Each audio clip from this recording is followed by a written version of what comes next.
Alhamdulillahirabbil alamin wa bihi nasta'inu ala umuri dunya waddin wassalatu wassalamu ala asyrafil anbiya'i wal mursalin nabiyina Muhammadin wa ala alihi wa man tabi'ahum bi ihsanin ila yaumiddin. Waalaikumsalam warahmatullahi wabarakatuh. Jamaah kaum muslimin wal muslimat rahimani wa rahimakumullah. Kita panjatkan puji dan syukur kita kehadirat Allah Subhanahu wa taala atas semua limpahan nikmat yang telah Allah Subhanahu wa taala curahkan kepada kita semua. Di antaranya adalah nikmat sehat, sehingga kita masih diberikan kesempatan untuk berbekal dengan sebab kesehatan tadi, yaitu dengan ibadah. Kemudian nikmat iman, karena sebab dengan iman tersebut pondasi amal soleh kita bernilai pahala. Kemudian nikmat menuntut ilmu, nikmat di majelis ilmu, karena ilmulah yang akan membimbing kita, karena ilmulah nutrisi akal kita, roh kita, karena ilmulah yang akan menjadi peredam di dalam permasalahan kita, dan karena ilmulah yang akan mengantarkan kita kepada keridhaan Allah Subhanahu wa ta'ala. Kemudian sholawat dan salam kita perbanyak, kita haturkan kepada baginda yang mulia Nabi Agung Muhammad sallallahu alaihi wasallam, pada keluarganya, sahabatnya, dan seluruh kaum muslimin dan muslimat yang senantiasa berpegang teguh dengan sunnah dan ajaran beliau sallallahu alaihi wasallam. Kemudian berikutnya kita berdoa kepada Allah Subhanahu wa taala agar yang sakit dari kita Allah Subhanahu wa taala berikan kesembuhan, yang sedang sempit hidupnya dengan berbagai ujian Allah lapangkan, yang sedang Allah Subhanahu wa taala uji dengan ujian semoga diberikan jalan keluar, dan yang belum kembali kepada agama semoga Allah Subhanahu wa taala memberikan hidayah, petunjuk, sehingga bisa kembali ke dalam ajaran agamanya, yaitu Islam, agama yang betul-betul siratal mustaqim, betul-betul jalan yang lurus yang menghubungkan kita dengan Allah Subhanahu wa ta'ala. Nah, kita lanjutkan membaca sebuah kitab yang ditulis oleh Al-Imam An-Nawawi rahimahullah ta'ala sampai pada bab Al-Hathu ala istiyadi minal khairi fi awakhiril umri. Motivasi untuk menambah bekal berupa kebaikan di akhir-akhir usia. Sampai kita pada hadis yang kedua. Bismillahirrahmanirrahim. Qala al-mu'allifu rahimahullah ta'ala, berkata penulis, semoga Allah Subhanahu wa taala merahmatinya, As-Sani, yang kedua dari bab ini, An Ibni Abbasin radhiyallahu taala anhuma qala, dari sahabat yang mulia yaitu Abdullah ibnu Abbas, semoga Allah meridhai keduanya, yaitu Abdullah dan bapaknya Abbas yang merupakan paman Nabi sallallahu alaihi wasallam. Beliau berkata, kana Umaru radhiyallahu taala anhu yudkhiluni ma'a asyakhi Badrin. Dahulu pernah suatu ketika Umar radhiyallahu taala anhu memasukkan aku bersama dengan masyayikh ahli Badr, bersama dengan orang-orang sahabat-sahabat yang merupakan ikut perang Badr. Jadi tokoh-tokohnya sahabat, sesepuhnya sahabat. Faka'anna ba'dahum wajada fi nafsihi faqal lima yadkhulu hadha ma'ana walana abna'un mithluhu. Maka tatkala Umar radhiyallahu taala anhu memasukkan Abdullah ibnu Abbas yang masih kecil waktu itu, sebagian dari mereka itu bergumam dalam hatinya, kenapa anak kecil ini ikut bermusyawarah bersama kami, padahal kami juga punya anak yang seusianya. Faqala Umaru, maka Umar radhiyallahu ta'ala anhu berkata, innahu man haitsu alimtum. Ya, beliau ini, anak kecil ini yaitu Abdullah bin Abbas, ya seperti yang kamu ketahui.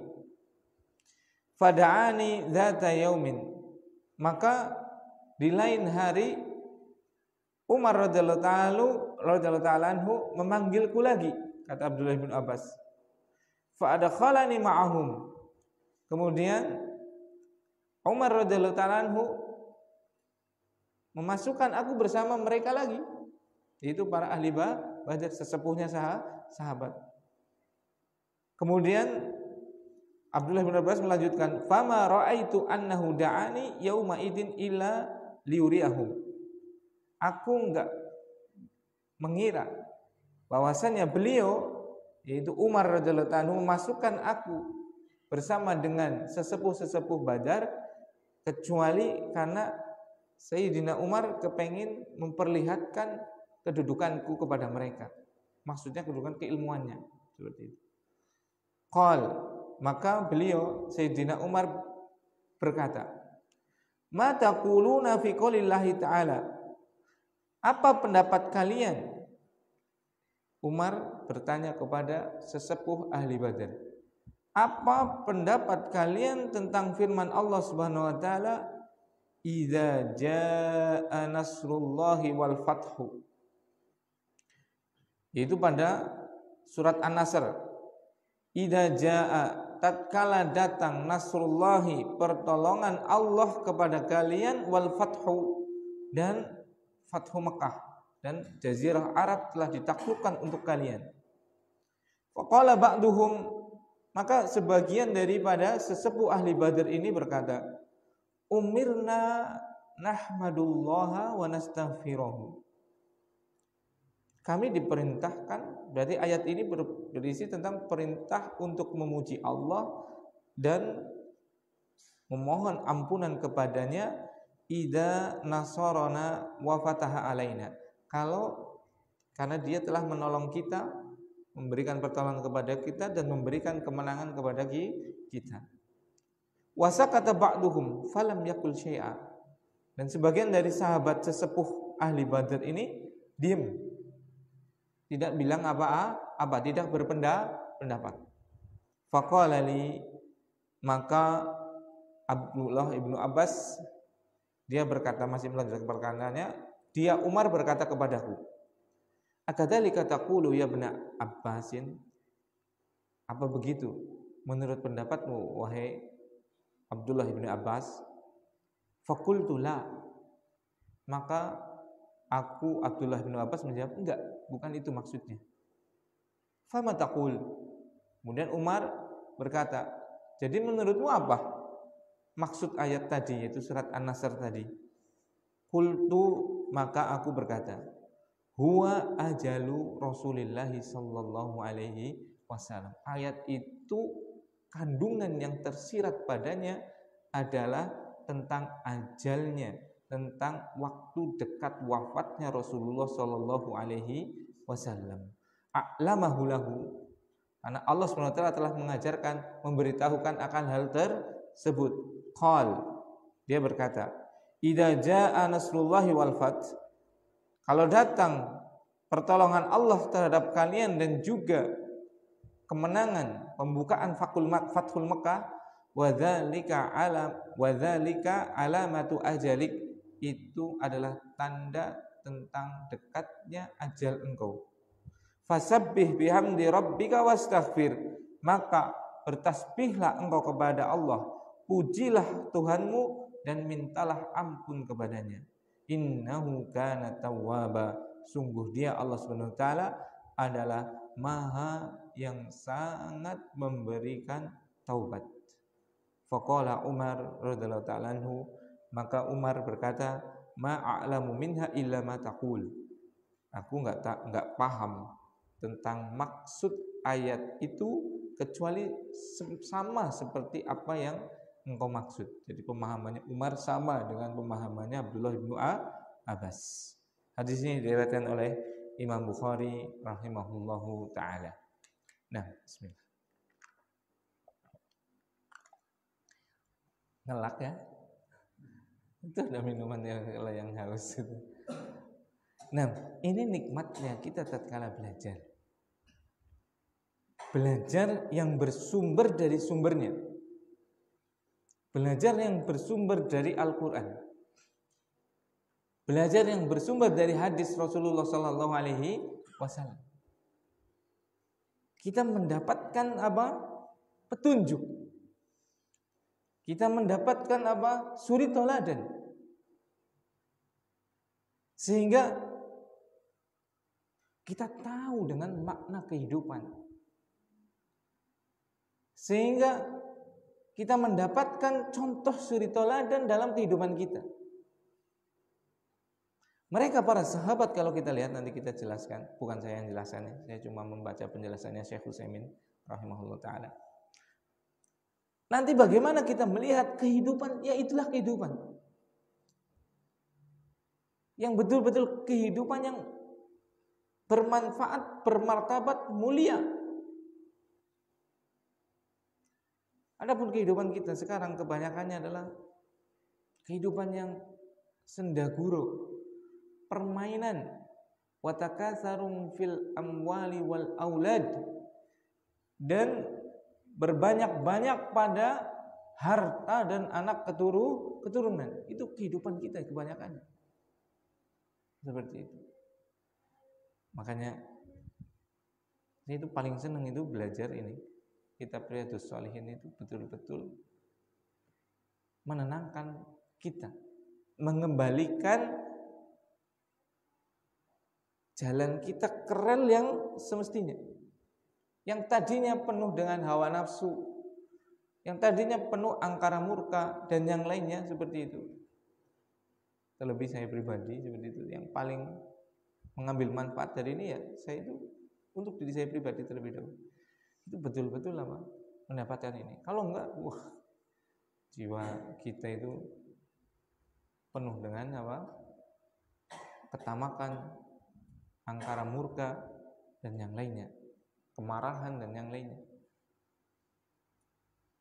Sama seperti saya pribadi seperti itu. Makanya tatkala ngajar itu yang paling pertama mengambil manfaat dari itu adalah saya sendiri. Ada masalah, baca ini setidaknya teredam. Masalahnya adalah apa? Teredamnya saat ini. Tapi kalau sudah keluar, aduh, mumet maning. Seperti itu. Ya, baca lagi kalau mumet lagi. Gitu. Karena tidak ada ternyata wallah.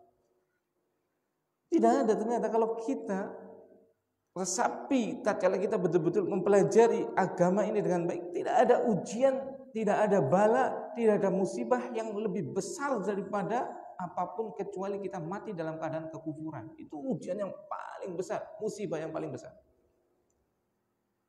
Kadang kita diuji dengan ini, dengan itu, seperti itu kan, terasa berat itu kan. Padahal sebenarnya kalau dipikir itu bukan karena berat, karena cintanya kita kepada dunia, wallahi itu. Karena cintanya kita terhadap dunia sama dengan Gitu. Sama, saya juga sama gitu. Saya masih merasakannya gitu loh. Makanya kalau lagi ngomong kayak gini, adem itu, enak gitu. Kenapa kita berat tadi? Karena cinta kita terhadap dunia itu terlalu tinggi. Sehingga ujian dunia itu seolah-olah berat sekali. Mungkin sakit sedikit, atau lagi nggak ada sedikit, kita berat sekali. Atau harga diri kita diinjak-injak sedikit, itu marahnya sudah luar biasa. Ya, termasuk saya, termasuk kita semua seperti itu. Karena kita cinta dengan dunia, kecintaan kita dengan dunia terlalu besar. Gak terima kalau kita dihina. Kenapa? Karena cinta dengan kehormatan. Iya kan? Gak terima kalau kita didustai, ditipu dan yang lainnya. Ya, karena kita terlalu cinta harta. Gak terima kalau anak kita dipukul. Karena kita terlalu cinta dengan anak kita. Yang itu dunia. Jenengan anaknya dipukul terima Ustaz. Ya udah terima pada baik karena kita masih sama. Wedusnya mati ya madan awal itu. Padahal ya kepriman wis mati gitu. Toh kita masih dalam Islam sebenarnya itu. Ngomong gampang cuma pas lagi praktek yang susah. Dan itu perlu kita sampaikan terus-menerus untuk menguatkan hati kita. Sehingga karena enggak ada yang rugi, iman barakallahu fikum. Enggak ada yang rugi tatkala kita sedih dengan apa yang terluput dari dunia kita itu kecuali merugikan kita sendiri. Menjadi pikiran yang akhirnya kita sakit. Itu enggak ada yang dirugikan kecuali kita sendiri. Jadi jalani itu sesuai di atas koridor syariat. Tempuh aja sesuai dengan jalan syariat. Yang penting kita di atas syariat. Dan selalu niatkan seandainya ada apapun kita niatnya karena Allah Subhanahu wa taala, bukan untuk yang lainnya atau bukan untuk hadun nafsi, untuk diri sendiri seperti itu bukan. Nah itulah indahnya kalau kita banyak membaca, banyak belajar seperti itu. Nah, hadis ini diriwayatkan oleh Abdullah bin Abbas, dan Abdullah bin Abbas itu termasuk sahabat yang usianya muda seperti itu. Beliau adalah sepupunya Rasulullah SAW karena beliau adalah anaknya Abbas, di mana Abbas ini adalah saudaranya Abdullah, bapaknya Rasulullah SAW. Dia berkisah, pernah suatu saat Umar itu memasukkan aku bersama dengan ahlu Badr. Bersama dengan apa?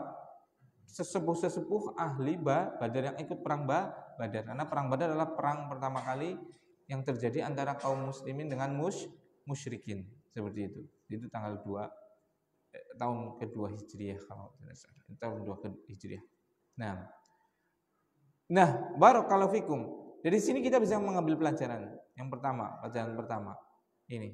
Umar radhiyallahu taala anhu, yang beliau adalah khalifah, yang beliau adalah manusia terbaik setelah Abu Bakar dan setelah para nabi tentunya. Maksudnya seperti itu. Cerdasnya luar biasa. Salah satu kebiasaan beliau radhiyallahu ta'ala anhu adalah bermusyawarah. Ini. Musyawarah. Makanya Allah Subhanahu wa taala itu dalam surat Al-Imran ayat 159, Al-Imran 159, wasyawirhum fil amri, dan bermusyawarahlah dengan mereka pada urusanmu. Seperti itu. Nah, jadi ini bermusyawarah. Tentu ikhwan barakallahu fiik, secara nalar, secara logika, namanya pemahaman otak manusia itu sangat terbatas. Tidak sama antara orang satu dengan orang yang lain. Orang yang satu paham tentang hadis, tapi dia tidak terlalu mendalami tentang tafsir. Yang satu tahu tafsir tapi tidak terlalu paham dengan fikih karena namanya keterbatasan waktu, usia, kemampuan dan yang lainnya ya kan. Atau kalau masalah duniawi yang satu paham IT, yang satu nggak paham IT, tapi paham dengan pertanian misalnya dan sebagainya. Nah kalau ada masalah misalnya itu dimusyawarahkan. Di musyawarah itu bukan majelis sebenarnya. Musyawarah itu adalah kita mengambil orang-orang tertentu yang pandai dalam menguasai itqan dalam permasalahan yang akan kita musyawarahkan. Jadi enggak, musyawarah itu adalah ahli-ahli di situ. Jangan semua orang diambil. Nanti malah bundet. Kebanyakan pendapat bundet. Sombong dengan pendapat sendiri juga kebinasaan. Jadi apa? Musyawarahkan tapi dengan apa? Ahlinya. Misalnya kita mau membahas tentang perekonomian, ambil orang-orang yang dia apa? Mutafannin, memang ahlinya dibilang fikih muamalat. Ambil orang-orang yang dia apa? Paham tentang apa? Perekonomian. Seperti itu. Nah itu. Ini pelajaran pertama yaitu apa? Bermusyawarah. Dan musyawarah itu adalah menyelesaikan suatu masalah dengan para ahlinya. Seperti itu. Dan ini tentu lebih baik. 6. Faka'anna ba'duhum wajada fi nafsihi. Maka tatkala Umar memasukkan Abdullah bin Abbas yang masih kecil itu, masih muda itu bersama dengan mereka, maka seolah-olah wajada fi nafsihi syai'. Ada sesuatu dalam hatinya. Ini tabiat manusia.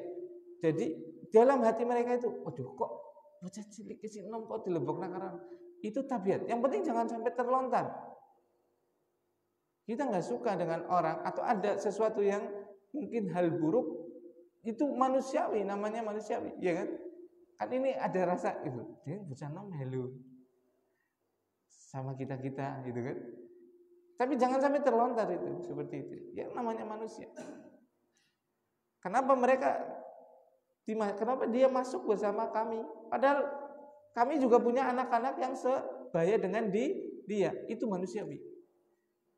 Dan ini nggak dosa kalau seperti ini. Asal tidak kita apa? Melahirkannya tadi seperti itu. Ya, masuk akal kan? Itu secara masuk akal. Loh, saya juga punya anak yang seusia dia itu. Anak kita belum tahu keilmuan Abdullah bin Abbas. Ya kan seperti itu. Nah, itu pelajaran kedua ya tabiat. Jadi manusia itu punya tabiat memang. Ada tabiat ya, namanya ustadz, ada yang tabiatnya lembut, ada juga tabiatnya yang tegas. Marah, suka marah, iya, tapi marahnya pasti masih sesuai dengan syariat. Tabiat. Seperti itu. Ada yang lembut seperti Abu Bakar. Menerima seperti itu.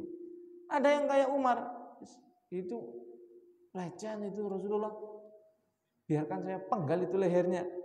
Itu Umar seperti itu kalau ada sesuatu. Nah, itu tabiat manusia. Maka tabiat manusia itu memang berbeda-beda di sini. Selama tabiatnya tidak menyelisih syariat, maka ya itulah karakter. Seperti itu. Jadi perlunya kita memahami manusia itu memiliki tabiat yang berbeda-beda. Dunia ustadz sewot misalnya. Loh, yang namanya ustadz juga punya tabiatnya berbeda-beda. Iya kan? Emang ustadz kudu kalem kabeh. Jangankan ustadz, sahabat aja ada yang seperti Abu Bakar, ada yang seperti Umar, tabiatnya berbeda-beda. Tapi apakah Umar kemarahannya itu digunakan untuk mendolimi orang? Tidak. Mungkin marah pada hal yang dia diizinkan marah. Mungkin marah haknya Islam terdolimi, haknya kaum muslimin terdolimi, atau haknya dia selama masih dalam yang koridor yang diizinkan. Nah itu yang kedua.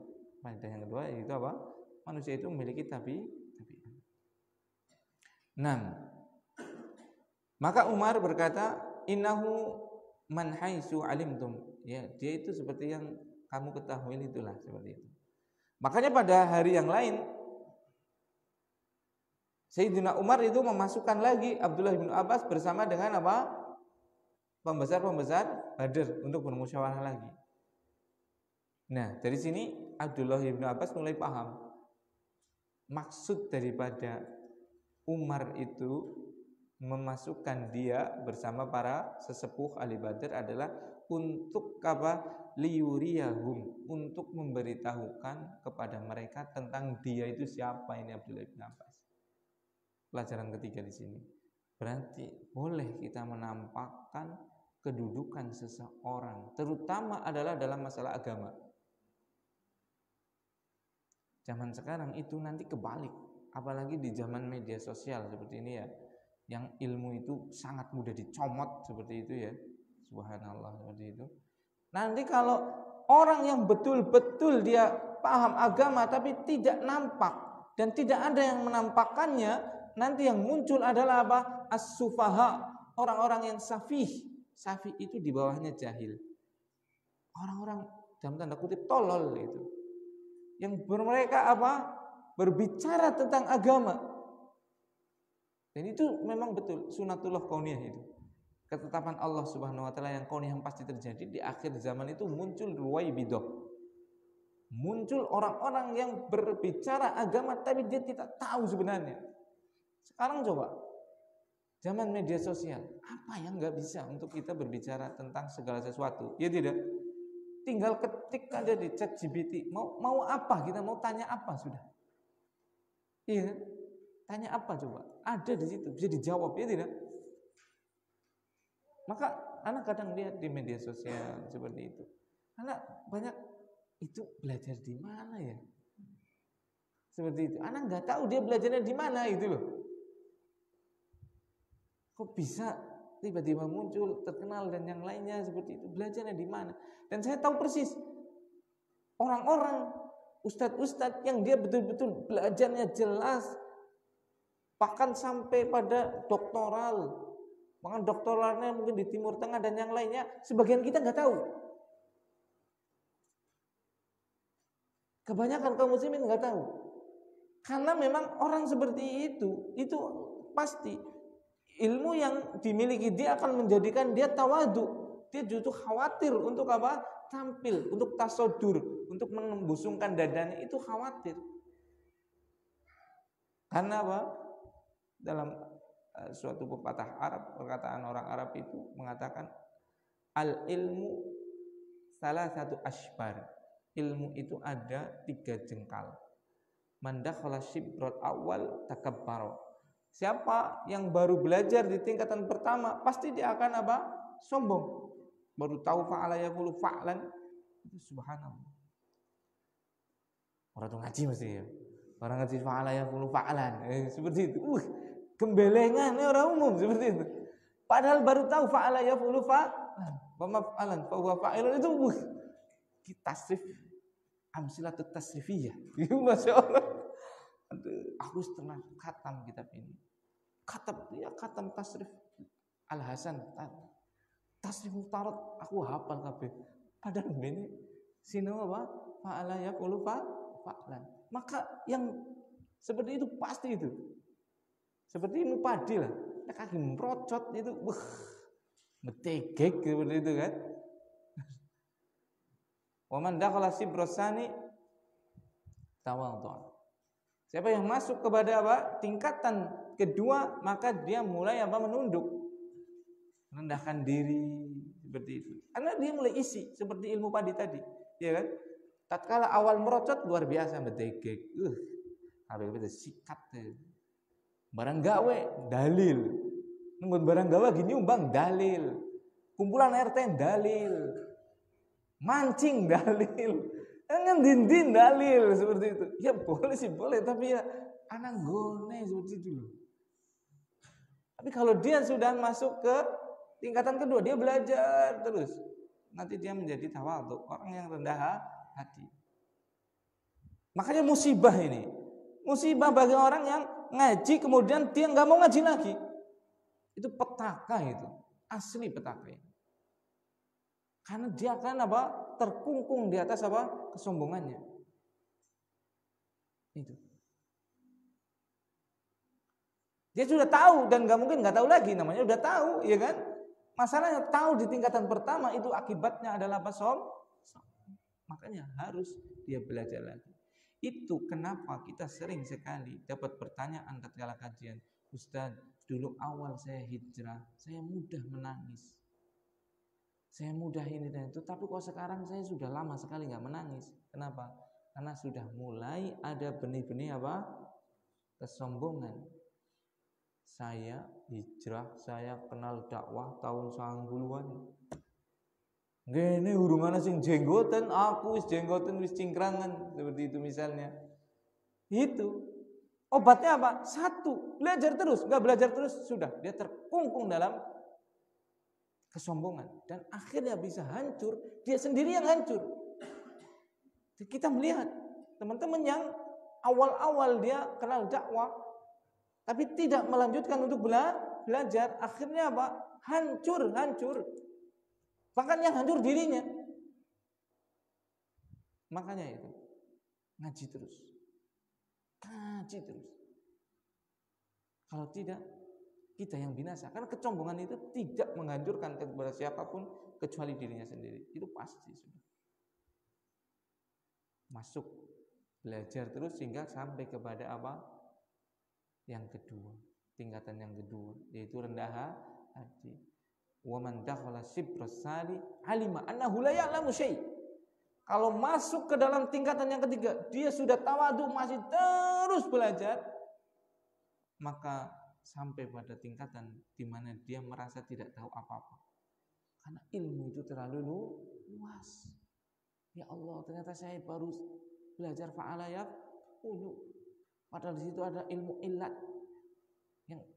yang huruf-hurufnya ada huruf ilalnya, yang ada mudhoafnya. Itu baru sorofnya, belum nahwunya.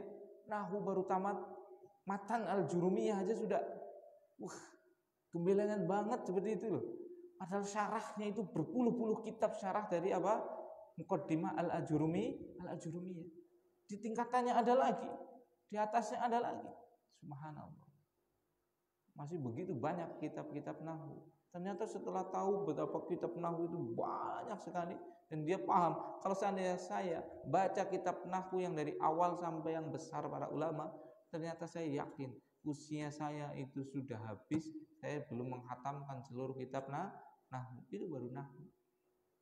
Bagaimana fikihnya? Yang satu mazhab itu bisa puluhan jilid, bisa 20-an jilid. Majmu' Syarhul Muhadzab itu sampai 20-an jilid. Belum lagi kitab-kitab. Akhirnya dia, saya nggak tahu apa-apa ternyata. Itu. Tapi tadi kalau yang baru fa'ala yaqulu fa'lan, deka gitu. Ya Allah. Itu. Kenapa? Yang awal-awal ngaji, dia awal, tapi sekarang susah untuk menangis. Di awalnya mudah sekali menangis karena dia sudah mulai ada kesombongan. Sombong itu karena punya sesuatu, ya tidak? Saya punya sesuatu, itu saya adalah mutaqaddimin, al-awwalun, seperti itu. Saya senior dan yang lainnya. Nah, seperti itu. Barakallahu fikum. Maka di sini di zaman di mana Ruwaibidah, orang-orang yang tidak tahu ilmu agama tapi berbicara tentang agama itu mulai banyak nampak, maka penting untuk apa? Menampakkan orang-orang yang memang ahlinya di situ.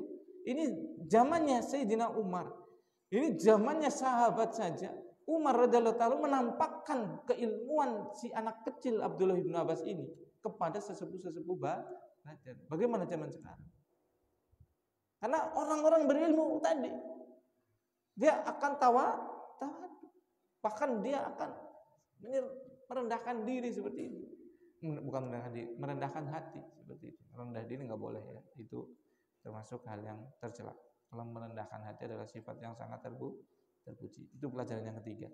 Bolehnya menampakkan siapa? Orang-orang yang punya ahli ilmu untuk ditampakkan agar manusia umat itu mengambil dari ilmu dari orang-orang yang betul-betul layak untuk diambil ilmunya. Nah, kemudian Umar berkata kepada para sesepuh ahli Badar tentang maksud daripada firman Allah SWT, idza jaa nasrullahi wal fath. Maka sebagian mereka mengatakan kita diperintahkan untuk memuji Allah. Kemudian apa? Beristighfar kepadanya karena Allah SWT telah menolong kita, memberikan kemenangan kepada kita. Salah enggak penafsiran ini? Salah apa tidak? Ya enggak salah. Zahirnya ayat kan seperti itu kan? Idza jaa nasrullahi wal fath. Kalau datang kepadamu pertolongan Allah dan juga apa? Allah memberikan kemenangan kepadamu, kemudian apa? Fasabbih, maka bertasbihlah kepada Allah, bihamdi rabbik, dengan memuji Tuhanmu, wastaghfir, dan mintalah apa? Ampunan kepadanya. Maka tatkala ayat ini diterangkan dengan apa? Adanya perintah untuk mensucikan Allah, adanya perintah untuk memuji Allah, adanya perintah untuk apa? Meminta ampunan dari Allah. Salah atau tidak? Tidak salah. Cuma Al-Quran itu adalah ucapan firman Allah yang kandungannya itu luas sekali. Luas sekali itu. Kita bisa mengambil puluhan, ratusan faidah dari sebuah ayat atau dari sebuah surat. Kalau kita tahu ilmunya. Makanya makna ini pun benar, makna yang disampaikan oleh sahabat Badar tadi. Tapi ada makna yang apa? Tersirat. Kalau itu yang tersurat, tertuang dalam ayat tersebut, ya kan? Ada makna tersirat daripada apa? Firman Allah surat An-Nasr ini. Dan yang tersirat ini adalah yang tahu adalah siapa? Ulama. Para ahli ilmu. Itu yang mengetahuinya. Termasuk ulamanya para sahabat dalam masalah tafsir adalah siapa? Abdullah ibnu Abbas, karena sebab salah satunya adalah barokah daripada doanya Rasulullah SAW. Beliau mendoakan kepada Abdullah bin Abbas, Allahumma faqihhu fid din wa 'allimhu ta'wil. Ya Allah, pahamkan anak muda ini tentang apa? Agama, dan ajarkan kepada anak muda ini tentang apa? Tafsir Quran. Makanya beliau adalah, walaupun usianya muda, tapi beliau adalah orang yang paling paham dengan makna Quran. Gak cuma zahirnya, tapi apa yang tersirat daripada surat tersebut beliau paham. Seperti itu. Nah ini pelajaran berikutnya yang keempat, faedah kemudian. Jadi Al-Quran itu ada makna yang tersurat, yang tertuang memang secara zahir, makna seperti itu, dan ada makna yang tersirat yang diketahui oleh siapa? Para ahli ilmu atau para ulama. Nah, barakallahu fikum. Pelajaran yang ketiga. Pelajaran yang kelima. Wasakata ba'duhum falam yakul syai'a. Dan sebagian ahli Badar tatkala ditanya tentang tafsir surat An-Nasr tadi, sebagiannya apa? Sakata. Sakata itu apa? Diam. Tidak mengambil pendapat, tidak berpendapat. Kenapa? Mungkin tidak tahu atau bisa ketawaduannya. Berarti di sini apa? Pelajaran kelima, pentingnya diam. Kalau memang tidak tahu. Itu pelajaran kelima.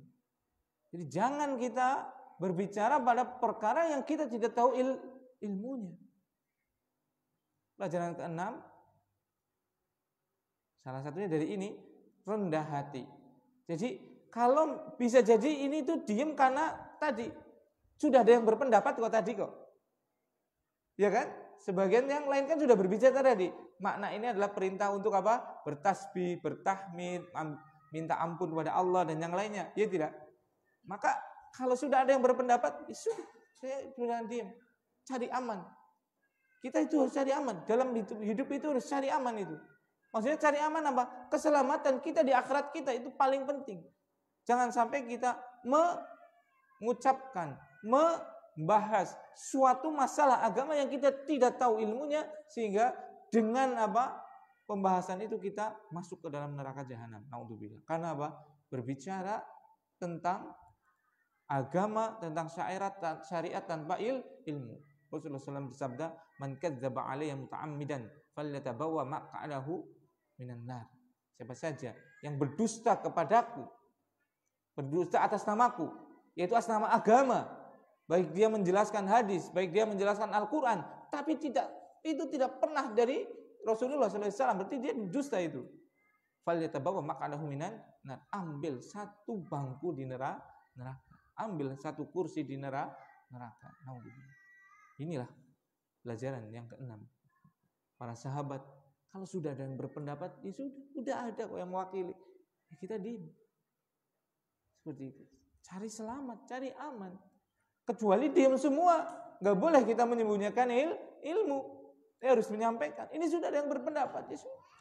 Sekarang orang tidak, nggak ditanya aja jawab sekarang. Iya tidak? Nggak ditanya aja jawab. Pertanyaan itu untuk orang lain dia yang jawab juga. Subhanallah, adabnya di mana itu? Itu orang sekarang. Ngeri itu. Ngeri. Orang tasaddur. Orang apa? Menampakkan diri untuk dijawab, untuk menjawab, untuk ditanya tentang masalah agama.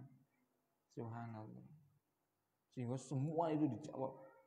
Imam Malik aja dari 40 pertanyaan hanya bisa menjawab 6. Iya jenengan Imam Malik loh. Saya datang jauh-jauh dari Mesir itu loh. Jenengan imam loh. Iya saya Malik. Emang kenapa kalau Imam Malik cuma bisa jawab 6? Ya, saya jauh-jauh. Ya saya taunya itu, saya nggak mau menyampaikan tanpa ilmu. Lah, apa jenengan nggak malu dengan kedudukan keimamannya engkau? Kalau orang Mesir tahu semua, ya sampaikan aja. Imam Malik nggak tahu, sudah nggak apa-apa. Bukan urusan saya itu. Bukan urusan saya dihina, nggak punya ilmu kayak apa kayak seperti itu. Masya Allah. Itu Imam Malik coba. Itu kan kalau 40 dijawab 6, itu kalau sekolah itu nggak naik kelas itu. Iya kan? Itu seperberapa itu? 1/7. Jadi 100 bagi 7 itu dapat nilai 15 itu. Subhanallah. Imam Malik nilainya 15 dalam agama itu. Kalau penilaiannya adalah dengan seperti itu, ya tidak? Dinilai 15 itu boro-boro naik. Subhanallah. Luar biasa kan? Sekarang coba.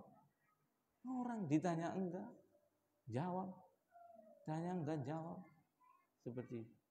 Bahkan jadi konsultasi syariah, konsultan syariah. Belajar enggak tahu di mana gitu loh.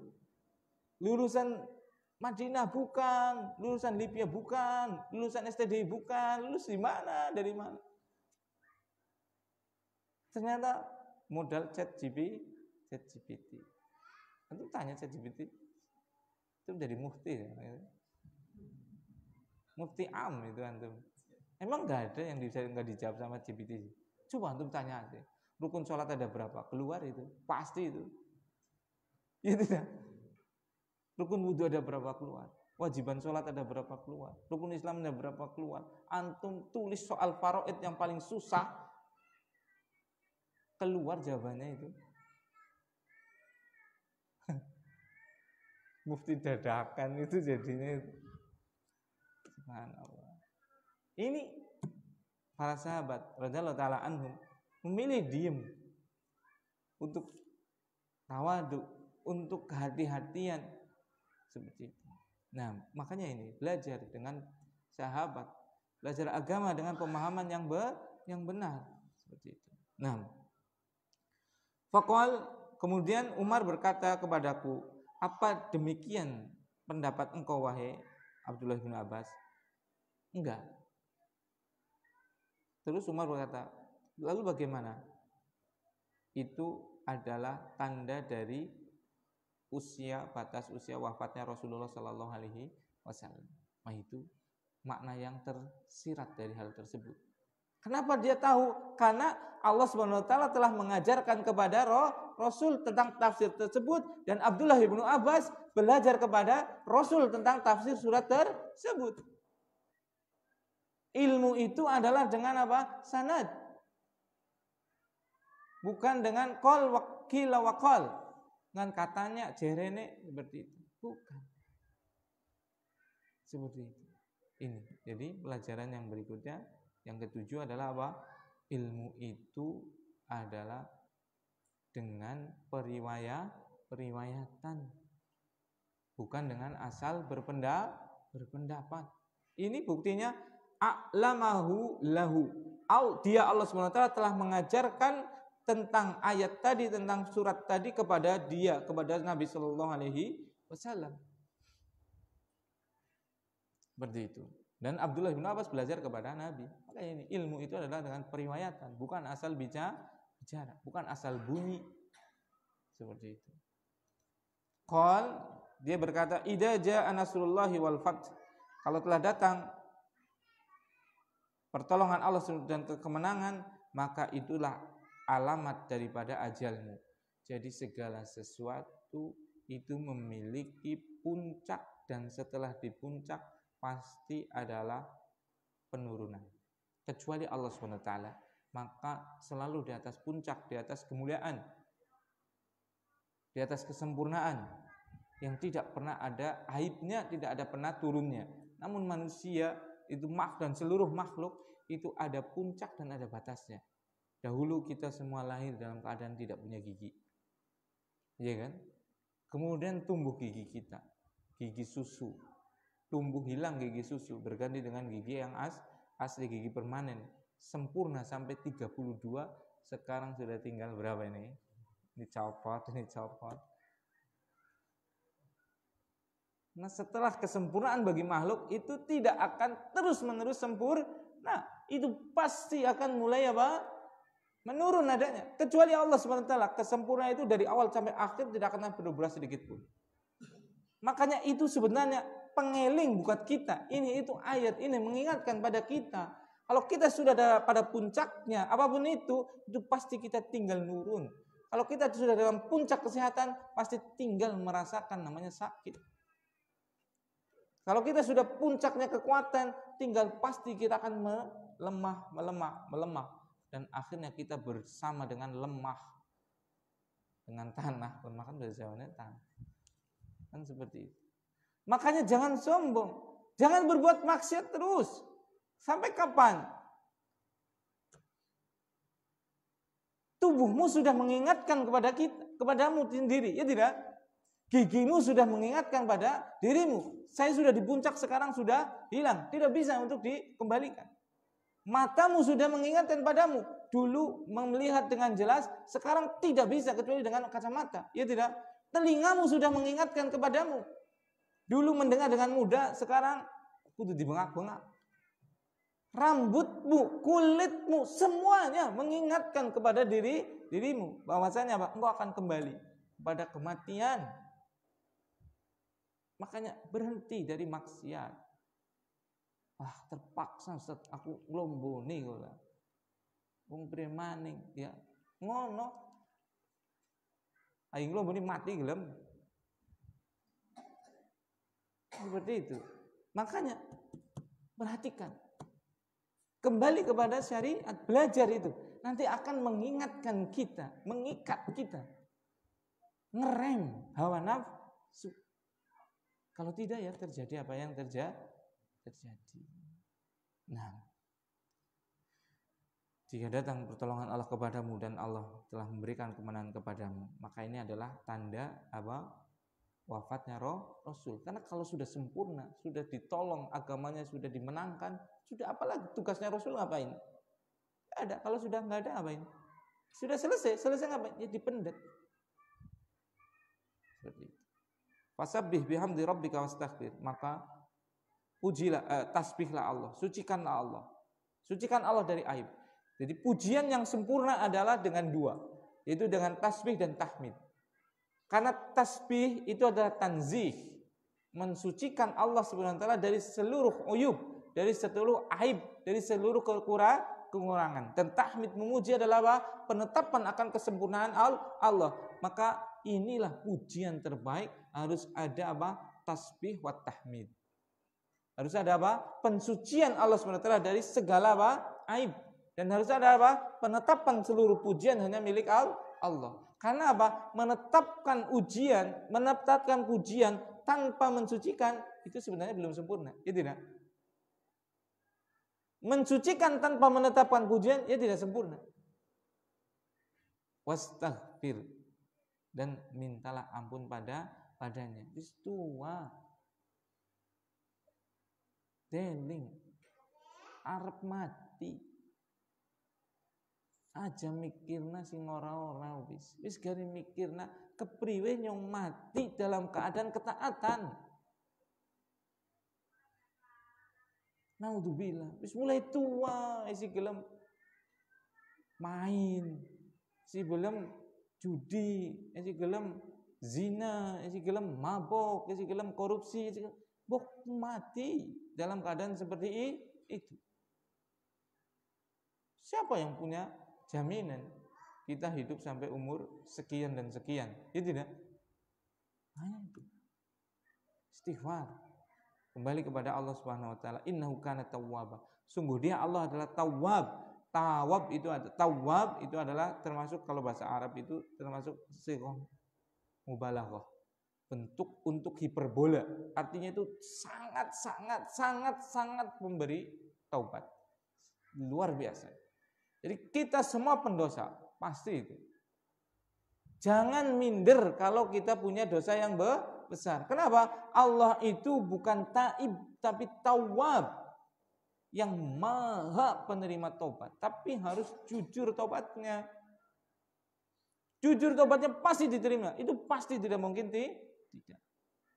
Itu pelajaran yang ke-8. Dan taubat yang sempurna, taubat yang diterima atau taubat nasuha, itu tersusun padanya, terdapat padanya 5 hal. Jika berkaitan dengan Allah Subhanahu wa taala, yang pertama adalah ikhlas. Betul-betul taubatnya ikhlas karena Allah Subhanahu wa taala, bukan karena untuk mendapatkan kedudukan di depan orang, untuk mendapatkan materi atau untuk mendapatkan apa, tapi betul-betul ingin kembali kepada Allah. Yang kedua adalah bersedih dengan apa yang sudah dia lakukan dari dosanya. Dia bersedih. Dulu saya mabok, dulu saya judi, dulu saya ini. Dia bersedih. Kemudian yang ketiga adalah iqla anhu fil hal. Dia berhenti dengan segera dari dosa tersebut. Dulu pernah melakukan ini, berhenti sudah. Berhenti, tinggalkan itu. Seperti itu. Dan jangan kita main-main dengan tobat kita. Soalnya kalau main-main itu subhanallah, ngeri itu. Dia sudah pernah diberikan, disentuh oleh Allah SWT dengan hidayah, kemudian dia main-main dengan hidayah tersebut, nuwallihi matawalla wa nuslihi jahannama wa sa'at masira. Kami palingkan kemana dia mau berpaling tadi. Taubatnya cuma pura-pura, taubatnya cuma main-mainan, maka Allah palingkan ke arah dia yang mau berpaling tadi. Tapi apa? Wa nuslihi jahannama. Tapi pasti kami masukkan ke dalam jahanam. Wa sa'at masira. Dan jahanam adalah seburuk-buruk tempat kembali. Itu pasti, itu sudah. Makanya hati-hati. Jangan sampai kita berulah lagi setelah Allah SWT memberikan hidayah kepada kita. Itu tobat yang ketiga. Itu harus ada, melepaskan diri dengan segera dari dosa kita. Kemudian yang keempat adalah al-azmu ala alla ya'ud. Betul-betul bertekad untuk tidak kembali lagi kepada dosa tersebut. Kemudian yang keempat adalah tobatnya di waktu yang masih diterima. Tatkala kita masih hidup, seperti itu. Jangan tobat sudah matahari tenggelam dari barat. Kemudian yang keenam, kalau seandainya itu berkaitan dengan hak manusia, maka harus wajib kita mencari istihlal, untuk dihalalkan. Kalau itu hartanya orang, kita harus kembalikan. Kita harus minta kehalalan. Kalau kita menipu, kalau kita mencuri, kalau kita korupsi, naudzubillah, atau kita menggibai, ngandani, ngerasani tanggane yang merusak kehormatannya, kita harus istihlal, minta kehalalan darinya. Itu pasti akan dikorek nanti di akhirat. Itu yang paling berat adalah tatkala kita itu ada kesalahan dengan makhluk, itu paling berat. Ingat, 1 rupiah aja, kalau itu kezoliman, hartanya makhluk, hartanya orang, itu pasti akan diminta di akhirat. darah setetes saja, kalau itu adalah tidak halal untuk ditumpahkan, pasti akan dituntut di akhirat, itu pasti. Dan itu tidak ada yang akan rugi kecuali yang mendolimi tadi. Dan tidak ada darah lagi di sana, dan tidak ada lagi uang di sana, dan tidak ada tanah lagi untuk dikembalikan tatkala dicorok. Yang ada adalah apa? Pahala. Diganti dengan pahala. Pahala habis, maka apa? Dosa orang yang terdolimi itu dilimpahkan kepada yang mendolim, sehingga menjadi bangkrut dia. Itu yang bisa saya sampaikan. Mohon maaf kalau ada tutur kata yang kurang berkenan. Semoga apa yang kita sampaikan betul-betul menjadi pedoman dalam hidup kita, sehingga kita bisa istiqomah di atas jalan syariat Islam ini. Subhanakallahumma wa bihamdika asyhadu alla ilaha illa anta astaghfiruka wa atubu ilaik. Assalamualaikum warahmatullahi wabarakatuh.